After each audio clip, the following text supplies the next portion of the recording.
dongeng, dan legenda. Asal-usul nama Garut. Kisah asal-usul nama Garut dimulai dengan insiden yang dialami oleh seorang Belanda saat mencari ibu kota baru untuk Kabupaten Limbangan. Berikut adalah penjelasan lengkapnya.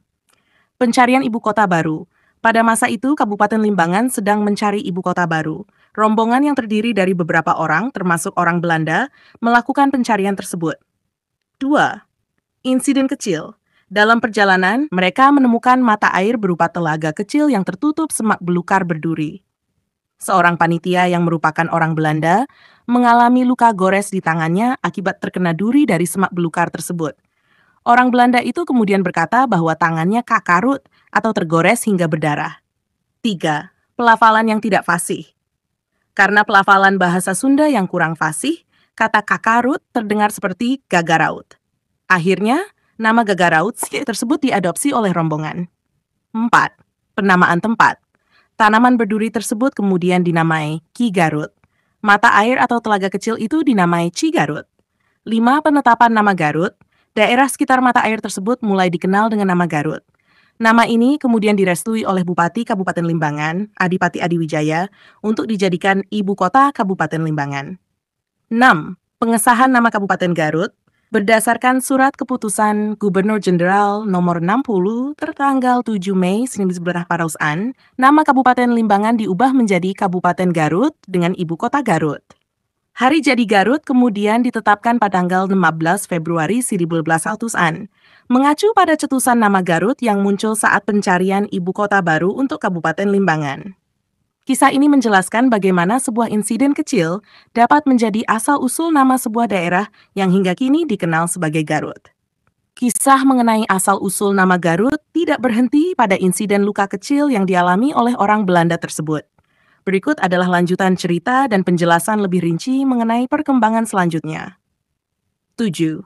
Pengembangan dan pertumbuhan. Setelah penetapan nama Garut Sahan sebagai ibu kota kabupaten, daerah ini mulai mengalami perkembangan. Infrastruktur mulai dibangun, termasuk jalan, pasar, dan fasilitas umum lainnya. Garut dikenal dengan keindahan alamnya, termasuk gunung-gunung, air terjun, dan mata air panas. 8. Era kolonial Belanda. Pada masa kolonial Belanda, Garut menjadi salah satu daerah yang cukup penting. Banyak perkebunan didirikan di sekitar Garut, seperti perkebunan teh dan kopi. Garut juga dikenal sebagai tempat peristirahatan para pejabat kolonial Belanda karena iklimnya yang sejuk. 9. Warisan budaya dan pariwisata. Garut kaya akan budaya Sunda yang kental. Tradisi, kesenian, dan adat istiadat masyarakatnya tetap dilestarikan hingga sekarang. Selain itu, Garut juga terkenal dengan produk khasnya seperti dodol Garut, kulit domba, dan kerajinan tangan lainnya.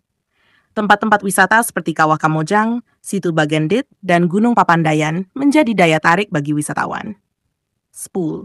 Modernisasi dan identitas lokal. Pada era modern, Garut terus berkembang sebagai salah satu pusat ekonomi dan pariwisata di Jawa Barat.